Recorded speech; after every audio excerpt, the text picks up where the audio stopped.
It's the 1,000th time that I've had to make this video. But my brain's a little bit sploot, and when your brain's a little bit sploot and you're trying to make videos, sometimes it takes you a couple of thousand takes to finally get it to where it should be, because it's harder to focus and organize your thoughts.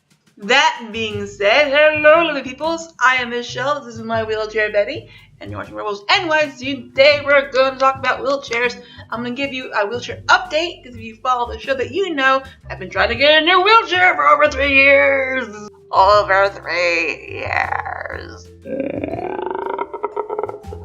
I went to the wheelchair clinic last Friday. By the way, the chair that I am hoping to get and the chair they're going to order is the Rovi X3 Max. So, yes. So then it came down to the topic of, do you want transit loops? Now, for those who are like, what the fuck are transit loops? I'll break it down for you. Basically, it varies, but pretty much it's on the four corners of the wheelchair seat, or kind of near that. And basically, it's these kind of 4 metal loops.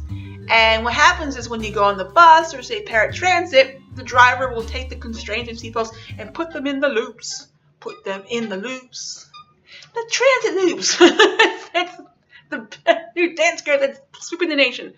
And then in theory, should shit happen, you are more safe than not. The problem is that Medicare will not cover transit loops, because Medicare will only cover what you need to use your chair in your own home. How much do transit loops cost, you've been asking? Oh, $250. I shit you not.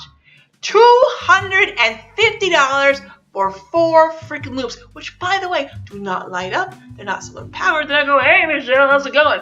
Nothing is special. They're just 4 metal loops.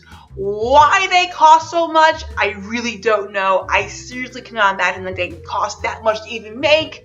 So what is up with the markup? I don't know. It smells like bullshit. What? Ew. That sounds, I don't know, whatever. Moving on. So yes, I would like transit loops, but that's a lot of money. I'm not a Rockefeller here, peoples. So I was like, you know what? I'm going to go no, and I'm going to try to think of a DIY solution.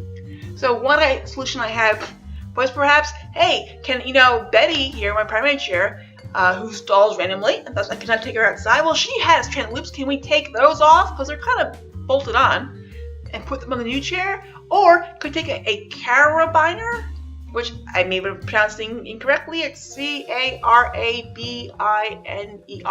Basically, it's the clip that mountain climbers use.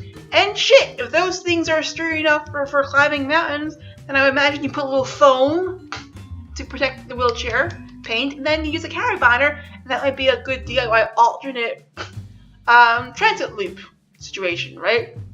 It may not be, but that was one of my ideas. So I asked my wheelchair clinic about this, and while waiting for a response, I heard from a fellow wheelchair user. Shout out to Andrew. He tweeted me, and he was like, "Hey, did you hear that the Q6 Edge comes standard with transit loop?" And I was like, "No, I haven't." What? Mind blown. So then I was like, "Oh, wait a minute. That totally kind of throws off my whole Medicare theory. I wonder if Rovi." So I DM'd them on Twitter, direct message. Not holding my breath, but fuck it. Maybe Rovi's having a transit loop special that I don't know about, my wheelchair clinic didn't know about. It's it never hurts to ask, is what I'm thinking, right? So the person who is behind the Twitter account was like, you know what, I want to help you out. Let me know who your wheelchair clinic is, and I will talk to them about this, right? And then I get a message from my wheelchair clinic from Amanda, who's OT at the wheelchair clinic, and she's like, hey, good news, you don't have to worry about paying out of pocket for your transit loops, because Rovi, basically, it's kind of integrated in the design, and it comes standard. So Rovi makes it come standard too. And I want to share that one because I thought it was awesome, because you know what?